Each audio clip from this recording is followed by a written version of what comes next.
Hey everybody out there, my name is Dragnix, and I set my critical eye today on Dungeon Hearts DX.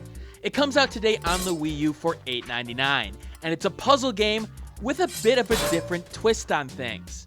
However, does it have enough addictive qualities to warrant a pickup? That's what I'm here to find out, but before I begin, this key was obtained from the publisher for review purposes. That won't change my opinion of the game in the end, but you should know that because of FTC guidelines, as well as the whole morals thing, you know? So let's get right into the gameplay. The way Dungeon Hearts DX works is this. Your team of 4 heroes will run across an enemy to fight in a puzzle RPG format. Orbs will come from the right of the screen, and you'll have to match up 3 of the same colored orbs using the stylus and the Wii U touchpad to make a diamond striker. These strikers are the basis of your attacks, and correspond to a hero's base color. By hitting the diamond, it activates any other diamonds in its row and column, along with eliminating any other orb of its own color within its own row and column. This will result in an attack on your enemy for an amount of hit points, thus leading to your simple task: destroy the enemy's life points before he does the same to you. Now, your enemy won't just sit back and take hits, as they have their own attacks in the Diamond Striker skulls. If that skull gets to your team, the enemy will attack the appropriate hero on that row of that skull. Your hero has a set of life points, of course, and if the enemy does enough damage to him or her, he'll get knocked out of the fight. That hero's orbs then become broken, as you can basically eliminate them by just touching them, but they'll do nothing to actually help you in the fight at that point. What this becomes is a quick management puzzle game. You can move any diamond or circular orb, and you can plan out the combos if you think on your feet. The more orbs and diamonds caught within an activated Diamond Striker, the more damage and combo bonuses your attack will have. Now early on, getting those bonuses are rather easy, but as the game picks up the pace and adds more hazards to the playing field, you'll find yourself attempting to just get one more diamond created to counter the skulls coming down the field. And the game does a good job of making you really react quickly to what's going on around you. But here's where the first flaw of the gameplay shows up. It's hard to show you on the actual captured footage, so you'll get some webcam footage here of the Wii U pad. The size of the orbs on the screen are relatively small compared to other games out there that use the Wii U pad in puzzle gameplay. And with this gameplay, you really need a preciseness in moving the orbs, and I found myself regularly having trouble in getting an orb to move due to the shrunken orb size on the screen. This is particularly noticeable at later levels when the speed picks up or you really need precision in moving the orbs through hazards. Quite frankly, it feels like a mishmash here in terms of controls and design. I honestly got a feeling it was designed for a handheld touch device or a tablet with a higher resolution screen.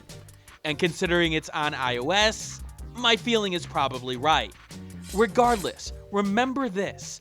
The resolution of the Wii U pad is only 854 by 480.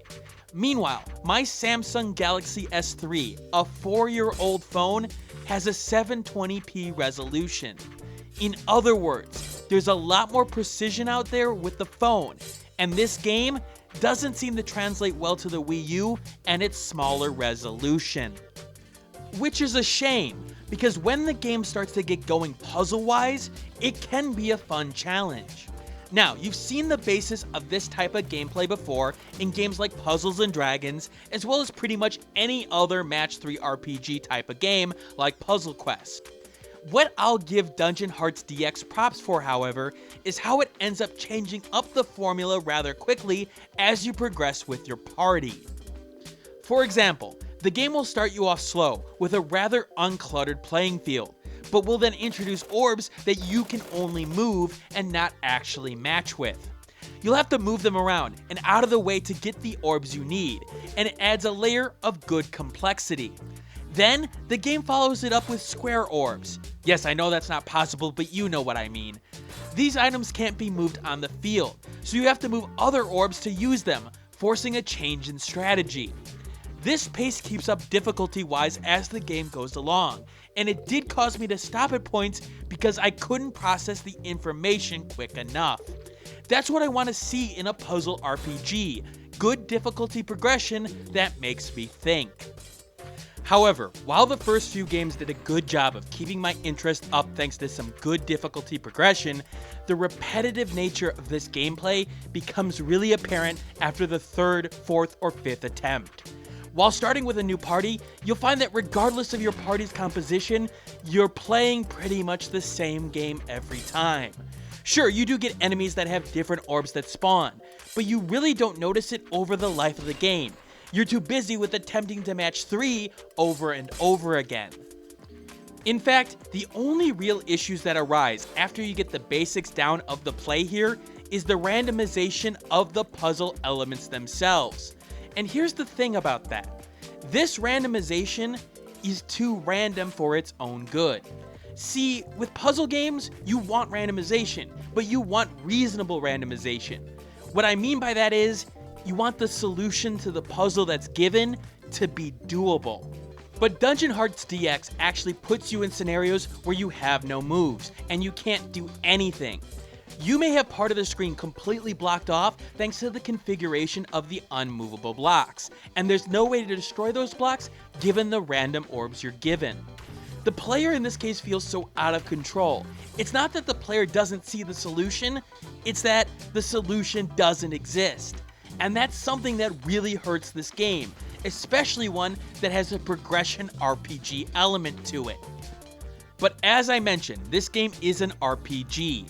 And yes, your characters level up after defeating each monster with a small match 3 minigame. If you match 3 of the same color here, that colored character levels up. As your characters get levels, they get skills to use on the playing field to help you out, such as inflicting poison on an enemy, or even reviving or healing your own party mates. But here's where good UI design comes into play, or in this case, a lack of good UI design. There are 8 heroes in the game and they have 3 skills each. In several of the cases of the heroes, it's hard to understand what a specific skill does without any knowledge of the hero in question. For example, I don't know what this dog-like creature does for his first skill, and activating it in a panic usually bites me in the rear. Better representation of the skill in a symbol, or even some wording under the symbols, would have helped immensely here. There's also some weird UI color choices in general, like Alma's color of choice being black. Look at where her life bar is. Can you tell me what health she has on first glance? Cause I can't. Maybe I'm colorblind or something, but Jesus, that color blends into the background. And here's the bigger rub. Unlike games like Puzzles and Dragons, Dungeon Hearts DX just doesn't really connect you with the progression of your characters. Sure, there's numbers indicating their level, but without being able to see reasonable stats or see the character as they progress along via a stat screen, you're disconnected. You're supposed to feel like you're moving this party through a series of tasks and dungeons. Instead, you feel like they're just sorta there. But all the above actually isn't the biggest factor in why I'm not recommending on picking up the game at this time. It's the bugs that I ran into on a consistent basis. Look, bugs will happen, but every one of my playthroughs seemed to end thanks to some bug. Whether it be me going back to the tavern, switching out a hero, and that hero now having 0 life points, or the game actually losing all of its logic to the point where I literally couldn't do anything on screen, and of course a hard crasher too. While I've informed the publisher and they are working to fix the problems, and they had some bad luck with the departure of a programmer before launch, these issues should not be in a released game. It doesn't help that the game shows its mobile roots with its presentation. The music was a nice surprise, as you can end up buying tracks using the gold that you get to get music from games such as read-only memories. But the visuals, they just feel too ancient to me for a Wii U title. The concept and different takes on the puzzle RPG genre is present in Dungeon Hearts DX, and I admit I did have fun at points. But this gameplay wears on you very quickly, and the amount of bugs that I ran into during my play sessions, I'm sorry, there's really no audience I can recommend the game to at this time, especially at the price of $9 when the mobile and PC versions of the game don't even come close to that in terms of price.